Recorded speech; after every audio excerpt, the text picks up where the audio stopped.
Hello दोस्तों, हमारे YouTube channel में आपका स्वागत है। जैसा कि आप सभी अभ्यर्थियों को मालूम है, वर्ग 3 के डॉक्यूमेंट्स वेरिफिकेशन का काम शुरू होने वाला है। साथ में कुछ अभ्यर्थी जो हैं जिन्होंने बहुत बड़ी बड़ी गलतियां कर रखी हैं, वो भर्ती प्रक्रिया से बाहर हो जाएंगे। देखिए क्यों होंगे, वो भी अपनी गलतियों के कारण। अब देखिए दूसरी बात, पहले ऑनलाइन डॉक्यूमेंट्स वेरिफिकेशन नहीं होता था, अब ऑनलाइन डॉक्यूमेंट्स वेरिफिकेशन का काम भी शुरू कर दिया गया है।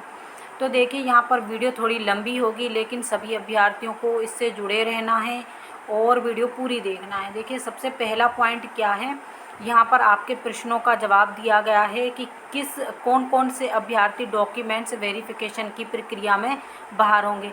ये डीपीआई द्वारा जारी किया गया है और चूँकि देखिए इसको आप पोर्टल पर जाकर इसको देख सकते हैं नियोजन की प्रक्रिया में। देखिए आप यहाँ पर क्या पहला प्रश्न क्या रहेगा, क्या चयन प्रवर्ग दिव्यांग श्रेणी या भूतपूर्व सैनिक या अतिथि शिक्षक या आरक्षित प्रवर्ग में परिवर्तन किया जा सकता है? तो बिल्कुल नहीं किया जा सकता है। जिन अभ्यर्थियों ने, चाहे वो दिव्यांग श्रेणी हो या फिर आपका जो 7.7 का चल रहा है, जो आपने विशेष टीचर टिक किया है, वो अभी अदालत से ठीक हो सकता है, यानी कोर्ट से। बाकी इस पर विभाग कुछ भी परिवर्तन नहीं करेगा, यानी ऐसे अभ्यर्थियों को विभाग बाहर ही करेगा। जो आपने एक बार टिक कर दिया वही टिक माना जाएगा। देखिए यहाँ पर स्पष्ट लिखा है, इस पॉइंट को बहुत महत्वपूर्ण लीजिएगा, क्योंकि यहाँ पर देखिए क्या चयन प्रवर्ग में दिव्यांग श्रेणी और भूतपूर्व सैनिक या आरक्षित वर्ग टिक कर देने पर, या कुछ भी टिक आपने अतिथि शिक्षक या कुछ भी, उसके बाद आप अपनी श्रेणी बदलकर अन्य डाटा ले सकते हैं। तो जी नहीं, कर्मचारी चयन मंडल द्वारा जारी चयन परीक्षा परिणाम डाटा में परिवर्तन की आधिकारिक विभाग को नहीं है। यानी यहाँ पर आप विभाग जो भी आपने कैटेगरी डाली है वो उसको परिवर्तित नहीं कर सकते। अब दूसरा पॉइंट क्या रहेगा, अतिथि शिक्षक प्रमाण पत्र कब तक का मान्य होगा? 30 अप्रैल 2025 के अनुभव प्रमाण पत्र ही मान्य होंगे। तो देखिए अगर आपका डॉक्यूमेंट्स वेरिफिकेशन कुछ लेट शुरू होगा, तो चूंकि ये सत्र समाप्त होने वाला है तो इसका भी अनुभव मान्य कर लिया जाएगा। अगर मान लीजिए आपका ये सत्र समाप्त होने से पहले पहले डॉक्यूमेंट्स वेरिफिकेशन का काम पूरा होगा तो शायद विभाग इसको ना माने। अब तीसरा पॉइंट क्या है, अतिथि शिक्षक श्रेणी में चयन हुआ अनुभव क्या होना चाहिए? तो देखिए सबसे पहले जिन अभ्यर्थियों ने अतिथि शिक्षक प्रवर्ग में टिक कर दिया तो उनके पास क्या होना चाहिए, इस पर कोर्ट ने अभी हाल ही में वर्ग 2 के लिए फैसला भी दिया है। देखिए पहली बात तो अभ्यर्थियों की गलती रहती है, अगर उनके कोर्ट ने ये भी बोला है कि आपके पास कोई एक चीज़ होना थी, लेकिन यहाँ पर अभ्यर्थी कभी भी रूल को चैलेंज नहीं करते हैं, तो उस पर हम बाद में बात करेंगे।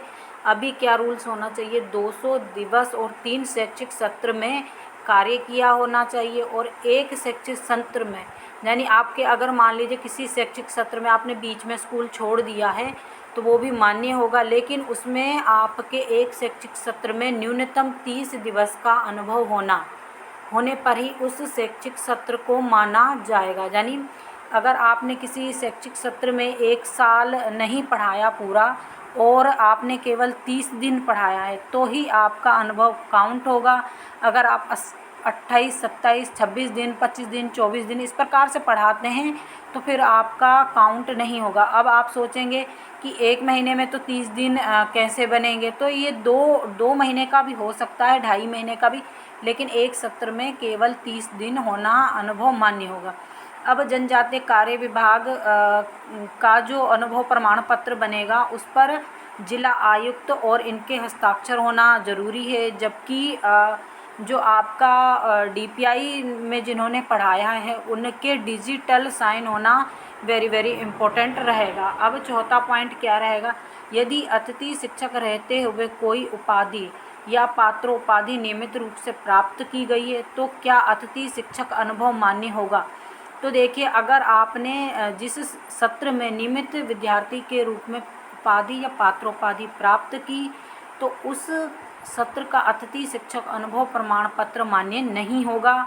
ये अभ्यर्थियों के कमेंट भी आ रहे हैं, इसलिए हमने ये वीडियो वर्ग 3 वालों के बहुत अधिक कमेंट आ रहे थे, इसलिए ये वीडियो हमने वर्ग 2 के लिए एक बनाई थी, उसी प्रकार से हमने वर्ग 3 के लिए भी बनाई है।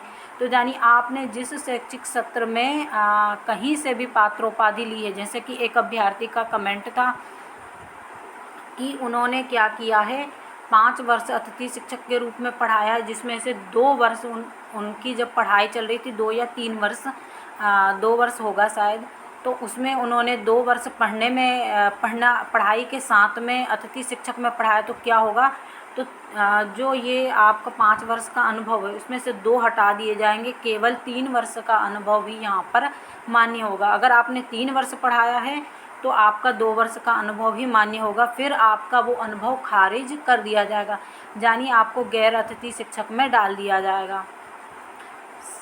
शासकीय शाला जिसमें अतिथि शिक्षक का अनुभव प्राप्त किया हो, उस स्थान यानी ग्राम या शहर जिस कॉलेज में उपाधि प्राप्त की, वह स्थान ग्राम या शहर दोनों समान ही स्थिति में हो, उस शैक्षिक सत्र का अनुभव मान्य किया जा सकेगा, अन्यथा अमान्य होगा। यानी आप जिस जिले में अतिथि शिक्षक अनुभव का कार्य कर रहे हैं, उसी जिले में अगर आपने पात्रोपाधि हासिल की है, यानी कुछ एरिया बताया है, उतने किलोमीटर के एरिया में अगर आपने पात्रोपाधि हासिल की है तो आपका अनुभव प्रमाण पत्र मान्य होगा, अन्यथा आपको अनुभव प्रमाण पत्र मान्य नहीं होगा।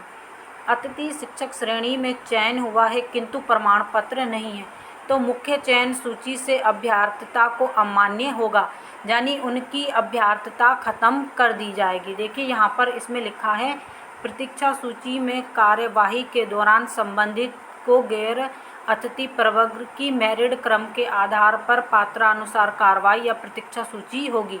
तो यानी जिन एक ऐसे ही अतिथि शिक्षक का आया था कि उन्होंने टिक कर दिया है अतिथि शिक्षक पर, तो क्या उनका अनुभव मान्य होगा, तो उनको गैर अतिथि शिक्षक में काउंट किया जाएगा।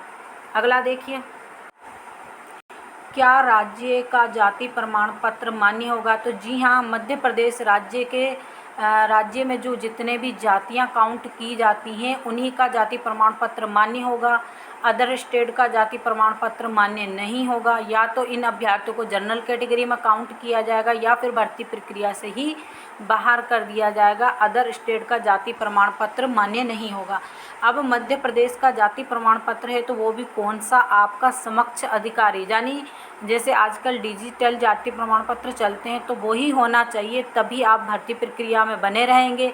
अगर इससे कम अधिकारी का है, जैसे पटवारी या किसी ने सरपंच या फिर किसी ने क्या किया है, जो नायब तहसीलदार होते हैं उनका भी हस्ताक्षरित लगा दिया है, तो वो भी भर्ती प्रक्रिया से बाहर कर दिए जाए। यानी टोटल मिलाकर आप वो देखिए, एक डिजिटल जाति प्रमाण पत्र बनता है उसको लगाइए, वही मान्य होगा बस। जाति प्रमाण पत्र किसके नाम के साथ मान्य होगा, पिता या पति के नाम। अभ्यर्थी की जाति पात्र पिता के नाम के साथ ही मान्य होगी। देखिए यहाँ पर अगर लड़की है, क्योंकि लड़कों के साथ ऐसी स्थिति होती नहीं है, उनका तो एक ही जाति प्रमाण पत्र चलता है, लेकिन लड़कियों के साथ ऐसा होता है कि विवाहित महिला का जाति प्रमाण पत्र उसके पिता के नाम के साथ बने प्रमाण पत्र के साथ ही मान्य होगा, यानी चाहे वो महिला विवाहित हो या अविवाहित हो। तो यहाँ पर देखिए स्पष्ट लिखा है, जाति प्रमाण पत्र पिता के नाम का ही मान्य होगा। विवाहित महिला का जाति प्रमाण पत्र उसके पिता के नाम के साथ ही बने प्रमाण पत्र के साथ मान्य होगा। तो देखिए अब यहाँ पर अगला है, पीबी और ईएसबी की पात्रता परीक्षा में ईडब्ल्यूएस टिक किया किंतु ईडब्ल्यूएस में नहीं आते या आता हूँ तो क्या करें। देखिए अगर आपने ईडब्ल्यूएस टिक किया है तो आपको भर्ती प्रक्रिया से बाहर कर दिया जाएगा, क्योंकि ईडब्ल्यूएस प्रमाण पत्र आपको चाहिए। अब देखिए मुख्य चयन सूची में ईडब्ल्यूएस प्रवर्ग में अभ्यर्थी ही अमान्य कर दिए जाएंगे अगर आपके पास ईडब्ल्यूएस सर्टिफिकेट नहीं है। दूसरी बात, प्रतीक्षा सूची से कार्यवाही के दौरान संबंधित अनारक्षित सूची से पात्रता परीक्षा और एवं अब यहाँ पर कोष्टक में लिखा है, पात्रता परीक्षा एवं चयन परीक्षा के अंकों के आधार पर होने पर ही मेरिट क्रम के आधार पर ही पात्रता परीक्षा में सूची की कार्रवाई होगी। तो जानिए अगर EWS सर्टिफिकेट नहीं है तो भर्ती प्रक्रिया से बाहर किए जाएंगे। महिला EWS होने की स्थिति में उसकी आय के आधार पर जारी प्रमाण पत्र मान्य होगा। तो जानिए देखिए, महिला होगी तो किसके नाम का यहाँ पर आय प्रमाण पत्र बनेगा। EWS महिला अभ्यर्थी के विवाहित होने पर पति की आय के आधार पर ही प्रमाण पत्र जारी किया जाएगा, और अगर वो अविवाहित है तो पिता की आय प्रमाण पत्र के आधार पर ही जारी किया जाएगा EWS सर्टिफिकेट। और अगर किसी ने टिक कर दिया और उसके बाद उसका नहीं बन पा रहा है तो उसको भर्ती प्रक्रिया से बाहर करेंगे। अब देखिए, मैंने PB या ESB की पात्रता परीक्षा में त्रुटिवश SC पर टिक किया था, जबकि मैं ST में आता हूँ या आती हूँ तो मुझे ST से नियुक्ति मिलेगी। मुख्य चयन सूची में आरक्षित प्रवर्ग में अभ्यर्थिता अमान्य रहेगी। यानी जब आपकी मेरिट लिस्ट आएगी उसके बाद आपके डॉक्यूमेंट्स वेरिफिकेशन होगा तो आपको भर्ती प्रक्रिया से बाहर कर दिया जाएगा। प्रतीक्षा सूची में कार्रवाई के दौरान संबंधित की अनारक्षित प्रवर्ग में मेरिट क्रम के आधार पर पात्रता या चयन के अंकों के आधार पर ही पात्रता की कार्रवाई होगी। यानी कि अगर आपके पास जो सर्टिफिकेट है आप उसी को लगाइए।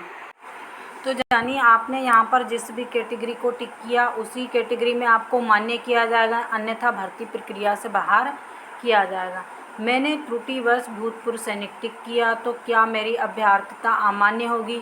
तो बिल्कुल अमान्य होगी। अगर आपने त्रुटिवश भी टिक किया है तो भी आपको भर्ती प्रक्रिया से बाहर ही किया जाएगा। यहाँ पर आप देखेंगे, अगर मान लीजिए किसी ने भूतपूर्व सैनिक जैसे टिक किया है तो उसके पास तो कोई सर्टिफिकेट है नहीं, बाद में कहाँ से लाएगा। तो जानिए, आप जिस कैटेगरी में पहुँच चुके हैं उसी कैटेगरी की ही आपकी अभ्यर्थिता मान्य होगी, अन्यथा आपको भर्ती प्रक्रिया से बाहर किया जाए। दिव्यांगता का प्रकार, अगर किसी ने त्रुटिवश भी क्या कर दिया है, दिव्यांग श्रेणी टिक कर दिया है और आपके पास बाद में दिव्यांग श्रेणी का यानी दिव्यांग श्रेणी का सर्टिफिकेट नहीं है तो उनको भी भर्ती प्रक्रिया से यहाँ बाहर किया जाएगा। बिल्कुल स्पष्ट लिखा है, आप पढ़ते चले जाइए। चाहे तो आप क्या कीजिएगा, वीडियो रोककर पॉज कर उसको पढ़िएगा। मेरे पास दिव्यांग प्रमाण पत्र अस्थायी है तो क्या वो मान्य होगा? बिल्कुल नहीं मान्य होगा। जब तक आपके पास स्थायी वाला दिव्यांग प्रमाण पत्र नहीं होगा तब तक क्या होगा, आपके पास जो आपको है बाद में भर्ती प्रक्रिया से बाहर कर दिया जाएगा या फिर कुछ समय दिया जाएगा आपको बनवाने के लिए। एक ही सत्र में 2 उपाधियां अर्जित करना मान्य होगा अथवा नहीं होगा। 2 नियमित उपाधि होने पर अभ्यर्थिता अमान्य कर दी जाएगी। यानी एक प्राइवेट होना चाहिए, एक रेगुलर होना चाहिए। एक नियमित उपाधि और एक स्वाध्यायी उपाधि होने पर अभ्यर्थिता मान्य रहेगी। एक नियमित उपाधि और एक नियमित पात्रोपाधि होने पर भी अभ्यर्थिता अमान्य होगी। जैसे कि DLED क्या होता है, डिप्लोमा होता है, और जबकि आपका जो स्नातक है वो 3 वर्ष का ग्रेजुएशन जो होता है आपका 3 वर्ष का होता है। तो अगर वो दोनों भी आप साथ में करते हैं तो भी अभ्यर्थी क्या होंगे,